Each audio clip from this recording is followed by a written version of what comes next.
अस्सलाम वालेकुम, welcome to पकवान ख़ास। और पकवान ख़ास में आज बन रही है रमज़ान प्रिपरेशन स्पेशल में चिली गार्लिक सॉस, जो कि आप आराम से बनाकर स्टोर कर सकते हैं 1 मंथ से 1 से 1.5 महीने तक।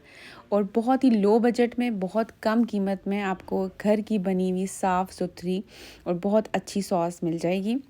रमज़ान में तो आप इसको सैंडविचेस में यूज़ कर सकते हैं, पकौड़ों के साथ खा सकते हैं और बहुत तरह इस्तेमाल कर सकते हैं। शुरू करते हैं बिस्मिल्लाहिर्रहमानिर्रहीम। यहाँ मैंने 1200 ग्राम टमाटर ले लिए हैं, यानी कि 1 किलो और 200 ग्राम मेरे टमाटर हैं।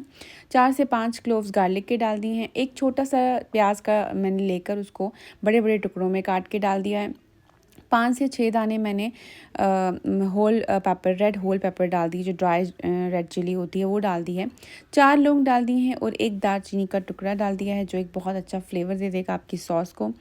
1 चम्मच नमक डाल दिया है, 1 टीस्पून। ये सब डालने के बाद मैंने बिल्कुल मामूली सा 1/4 कप पानी डाला है और इसको मैं प्रेशर कुकर में तकरीबन 5 मिनट के लिए स्टीम दे दी है। और उसके बाद स्टीम के बाद ये इसका कुछ हाल हो गया है ऐसा। और इसमें से मैंने सिर्फ दालचीनी और लौंग को कोशिश की है मैं निकाल दूँ, साबुत जो मैंने बनाया था दालचीनी और लौंग। इसके बाद इसको मैंने ब्लेंड कर लिया है। ब्लेंड करने के बाद आप चाहो तो आप इसको छान भी सकते हो, लेकिन मैं नहीं छान रही क्योंकि मैं चाहती हूँ कि थोड़ा थोड़ा जो चिली के सीड्स हैं और जो थोड़ा थोड़ा गार्लिक के जो छोटे छोटे से पार्टिकल्स हैं वो आएँ। तो आप वैसे इसको छान के भी डाल सकते हो। और मैंने इसमें हाफ़ कप शुगर ऐड की है। शुगर आप हाफ़ कप या अकॉर्डिंग टू योर टेस्ट आप इसमें ऐड कर सकते हो। शुगर भी इसको आप शुगर की जगह ब्राउन शुगर भी डाल सकते हो। और शुगर डालने से ये होगा कि इसमें आपको मतलब नेचुरली शुगर एक नेचुरल प्रिजर्वेटिव के तौर पे भी काम करेगा। और इसको अब हम इसको पका लेंगे, क्योंकि मैंने शुगर पहले ही डाल दी है, क्योंकि पहले आप इसको पकाओगे फिर शुगर डालोगे फिर शुगर दोबारा से अपना पानी रिलीज़ करेगी, तो इसलिए साथ ही डाल दिया है। और आप इसको अच्छे से पकाते जाओ जैसे कि ये बबल्स बन रहे हैं।